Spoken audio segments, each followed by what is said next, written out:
dito nakaraan. Siguro sa pag-usad ng panahon, maghihilom lahat ng mga sugat natin. Samantala, mapunta tayo dun sa problema mo. Ka-text ko yung kliyente ko. Wala daw job opening sa kanila ngayon. Alam mo, kung magtrabaho ka, dapat walang boss. Kasi sanay siya na siya ang boss. Pwera na lang kung makakasundo mo yung boss mo. Alam mo, may nabili ako sasakyan. Kaso walang driver. Eto kasing si Chong, takot magpasikot-sikot dito sa Manila. Si Aristo naman, ayan, gusto lang dyan sa karinderya. Kain ng kain. Okay ba sa'yo maging taxi driver?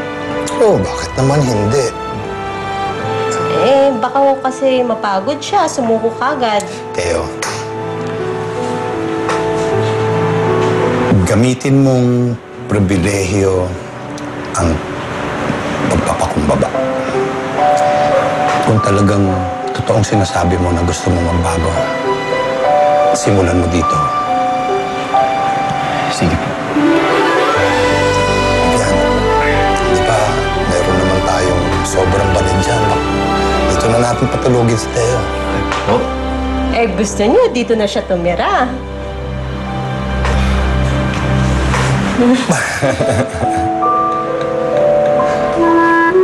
Teo,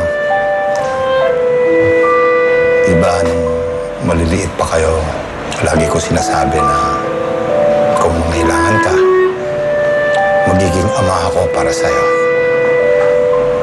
Hindi ko pa rin nakakalimutan ang pangakong yan.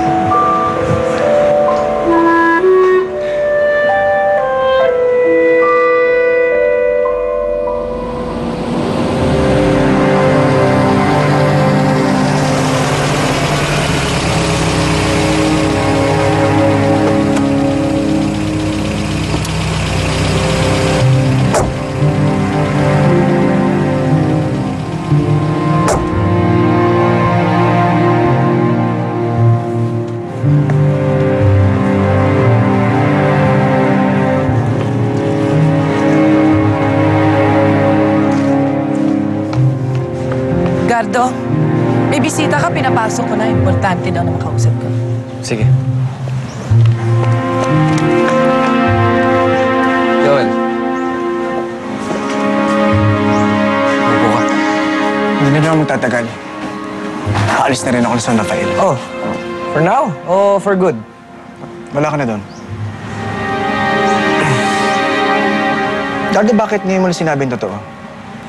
Bakit mo pinatagal? Bakit may nayaan na naghihirap si Myla? Wala kang karapatan pagduda ng pagmamahal ko para kay Myla. Meron. Dahil masakit sa akin na nahihirapan siya, na naluluksa sa wala. Bakit di ka nalang nananatiling patay? Masaya na siya noon eh. Tapos ngayon, tinatapos mo. Kung ano man ang nangyari sa inyong dalawa ni Myla, huwag mo ako sisisihin. Baliwala pala talaga sa'yo nararamdaman ni Myla eh. Ano ba tinutukoy mo? Kaligayahan mo o kaligayahan ni Myla? Alam mo, sarili mo lang talaga iniisip ngayon. Bakit ba kasi hindi mo nalang tanggapin? Na nung una pa lang, hindi na talaga magiging masaya sa'yo si Myla?